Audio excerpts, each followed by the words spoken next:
Hey, what's up, lightboltjoe here. Today we're going to discuss the 1998 horror Marvel film Blade, starring Wesley Snipes. A bunch of other people are in this, 2 hours long. If you count backwards then from modern Marvel times, especially because of Deadpool and Wolverine, Blade started the Marvel Cinematic Universe. If we're going to be technical on a technicality, right? 2 years later, then we had 2000's X-Men. 2 years later, we had 2002's Spider-Man with Tobey Maguire. So Moonlight Cinema, I think, was Blade, X-Men is Fox, and Sony is Spider-Man at that given point. And then as years progressed, obviously different trades and agreements and use of property and buying of property has happened. Disney owns majority of it all now. So the Deadpool and Wolverine multiverse shenanigan epilogue scene, epic conclusion scene, if you will, corresponds to a lot of different characters from a lot of different universes, culminating to help save Deadpool's universe, which we are going to eventually see. This is why we're doing a Marvel marathon, if you will, of stuff I haven't technically reviewed. So going into now Blade, diving back to the original 1998, it's not listed as a Marvel character anywhere in the credits. It's just you need to know that Blade is a Marvel character. And Blade, the Marvel character, originated in Tales of Dracula, I believe. And he was actually human who was just immune to a vampire bite. If my origin story thinking knowledge is correct me if I'm wrong. And the character was changed over the years in regards to different multiverses, as most Marvel characters are. There's different versions of different characters in different multiverses. So it's fine. In this Wesley Snipes Blade version we have, we're in Los Angeles. He is a vampire, half human, half vampire. How it's explained in this lore is that his mom is human and she was bitten by a vampire, and the vampire venom got absorbed into him, changing his genetics prior to the C-section of him leaving his mom. And then she died or something like that. And then, of course, years later, Deacon Frost is the antagonist of the project. If Blade is the protagonist, Deacon Frost is the antagonist, villain. Throughout this, running Los Angeles, etc. And it turns out he saved his mom all these years, as revenge for Blade. His mom is now a vampire in revenge for Blade. Blade eventually meets this hematologist who he inadvertently saves after a vampire tries to attack her in a morgue. And so then she's now curious in regards to, can she cure her own vampirism, which is starting to happen because she was bit by this vampire in the morgue. And how can you fix the coagulates and the red blood cells and all this stuff, right? All this science blood stuff. I'm not a hematologist. I don't understand it all. But they said some fancy words, so I'll believe it to be true. The question, though, is in regards to being a vampire. In regular lore, a vampire is one parent is human, one parent is a vampire. You come then out as a half-blood. Demigod is the term that we use for half human, half god or goddess. You're a demigod. Vampire is when you're half human, half vampire. Vampire parent, human parent creates a vampire. In this lore, it's explained that he is a vampire because he absorbs the venom of the vampire in the womb after his mom was bitten. So he came out then a vampire.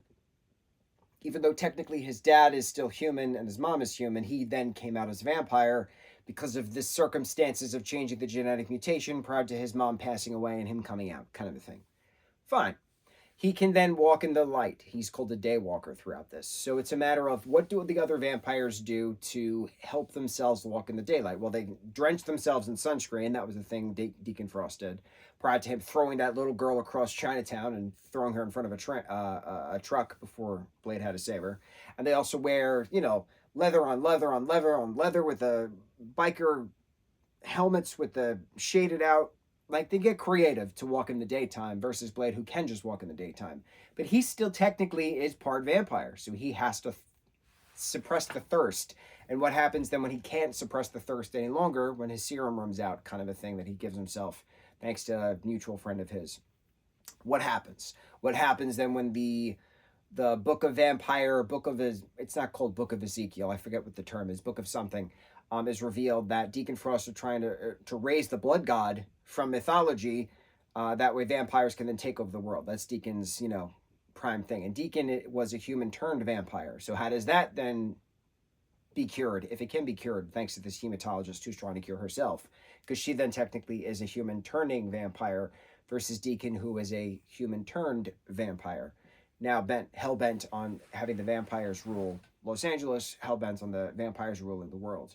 So it's a very interesting lore. It's appropriately paced, first, second, third act. I'm not bored at any point. It gives us enough backstory that the vampires have been doing this for thousands of years, and this is the Bible of theirs, and this is the God that they want to resurrect to create dominance, etc., etc. But how can Blade, working alongside a human turning vampire, hematologist, how can Blade and the hematologist fix all this to then defeat the vampire reign of Deacon Frost? Well, she obviously can create some kind of thing that can help explode the red blood cells in the vampire body. So again, more science talk, science, and it works in certain points. The big showdown at the end with Deacon exploding, awesome. And then we get a cut scene to Russia, and then Blade's now in Russia. So what's he doing in Russia? That leads obviously to the second film. This is a very interesting property because in '98, you had a mix of CGI, rudimentary CGI, versus practical effects. And the practical effects are great, and the CGI, of course, is not up to certain pars that we have today, but it was still very advanced at the time. So it's nice to see a time period piece of late 90s comic book horror culture. Horror culture of comic book is very rare, so it's nice to see that. Then we get Spawn a few years after that. And then Marvel just did a special on Disney Plus, Werewolf by Night, which was a horror Disney Marvel project. So I'm very excited to see then more horror Disney Marvel projects coming about in the next future.